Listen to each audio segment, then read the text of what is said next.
வணக்கம். இன்றைய செய்திகள். தமிழகத்தில் உள்ள யானை வழித்தடங்களை பிப்ரவரி மாதத்திற்குள் அரசு அறிவிக்க வேண்டும், இல்லையெனில் உயர்நீதிமன்றமே அறிவிக்கும் என்று அரசுக்கு சென்னை உயர்நீதிமன்றம் எச்சரிக்கை விடுத்துள்ளது. தமிழ்நாட்டில் உள்ள யானை வழித்தடங்களை கண்டறிந்து பாதுகாக்க கோரி வனவிலங்குகள் நல ஆர்வலர் எஸ் முரளிதரன் என்பவர் சென்னை உயர்நீதிமன்றத்தில் வழக்கு தொடர்ந்தார். இந்த வழக்கு விசாரணையின் போது அரசு தரப்பில் பிறப்பிக்கப்பட்ட அரசாணை பதில் மனுவாக தாக்கல் செய்யப்பட்டது. நிகழாண்டு ஜனவரி 6ஆம் தேதி தொடங்கிய தமிழக சட்டப்பேரவை கூட்டத்தொடர் முடித்து வைக்கப்பட்டுள்ளதாக ஆளுநர் RN ரவி அறிவித்துள்ளார்.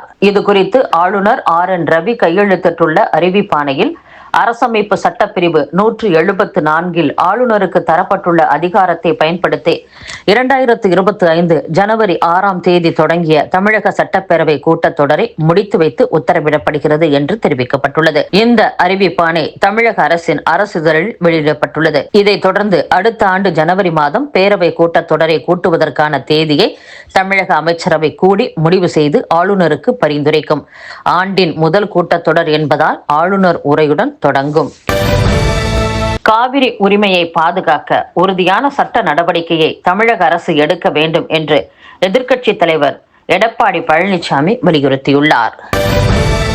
தமிழகம் முழுவதும் 3.38 லட்சம் பெண் குழந்தைகளுக்கு HPV எனப்படும் கருப்பை வாய் புற்றுநோய் தடுப்பூசி வழங்கும் திட்டத்தை முதலமைச்சர் மு.க.ஸ்டாலின் அடுத்த மாதம் தொடங்கி வைக்க உள்ளதாக மக்கள் நல்வாழ்வுத்துறை அமைச்சர் மா. சுப்பிரமணியன் தெரிவித்துள்ளார். மக்களவையில் 2ஆம் நாளாக நேற்றும் திருப்பரங்குன்றம் தீப விவகாரத்தை பாஜகவை சேர்ந்த உறுப்பினர் அனுராக் தாக்கூர் எழுப்பினார். இந்தியாவிலேயே சனாதன தர்மத்திற்கு எதிரான அடையாளமாக விளங்கும் இடமாக தமிழகம் இருப்பதாக மாநிலத்தின் பெயரை குறிப்பிடாமல் அவர் குற்றம் சாட்டியுள்ளார். இதையடுத்து மக்களவையில் ஏற்பட்ட அமளியால் அவை நடவடிக்கை சில நிமிடங்களுக்கு ஒத்திவைக்கப்பட்டது. மேக்கைதாட்டு அணை விவகாரத்தில் கர்நாடக அரசின் முயற்சியை தமிழக அரசு ஒருபோதும் அனுமதிக்காது என்று நீர்வளத்துறை அமைச்சர் துரைமுருகன் தெரிவித்துள்ளார். தென்காசியில் அரசு வழக்கறிஞரை கொலை செய்த லாரி உரிமையாளர் ரயிலில் பாய்ந்து தற்கொலை செய்து கொண்டுள்ளார்.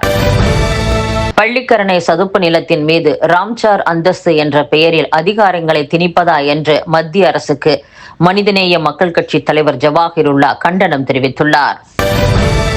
நம் நாட்டின் வட மாநிலங்களில் கடும் குளிர் நிலவும் நிலையில் காஷ்மீரில் -டிகிரியில் வெப்பநிலை பதிவாகி வருகிறது. டெல்லி, ஹிமாச்சல் உள்ளிட்ட மாநிலங்களிலும் கடும் பனிமூட்டம் ஏற்படுவதுடன் இயல்பை விட குறைந்த வெப்பநிலை நீடிக்கிறது. இதனால் மக்களின் இயல்பு வாழ்க்கை கடுமையாக பாதிக்கப்பட்டுள்ளது. டெல்லி உட்பட பல பெரிய நகரங்களில் காற்று மாசு முக்கியமான பிரச்சனையாக உருவெடுத்துள்ளது. அது பற்றி விவாதிக்க வேண்டும் என்று லோக்சபாவில் எதிர்க்கட்சித் தலைவர் ராகுல் காந்தி வலியுறுத்திய நிலையில் மறுப்பு எதுவும் சொல்லாமல் மத்திய அரசு ஒப்புக்கொண்டுள்ளது. நான் அச்சுறுத்தலுக்கு அடிபணிய மாட்டேன், என்னிடம் அது நடக்காது என்று உச்சநீதிமன்ற தலைமை நீதிபதி சூரியகாந்த் தெரிவித்துள்ளார். ரோஹிங்கியா அகதிகள் தொடர்பான வழக்கை சமீபத்தில் விசாரித்த உச்சநீதிமன்ற தலைமை நீதிபதி சூரியகாந்த் தலைமையிலான அமர்வு இந்தியாவில் ரோஹிங்கியா அகதிகளுக்கு சிவப்பு கம்பளம் விரிக்க முடியாது என ஆவேசமாக தெரிவித்தது. இதற்கு ஒரு தரப்பினர் எதிர்ப்பு தெரிவித்த நிலையில் மற்றொரு தரப்பினர் ஆதரவு தெரிவித்தனர்.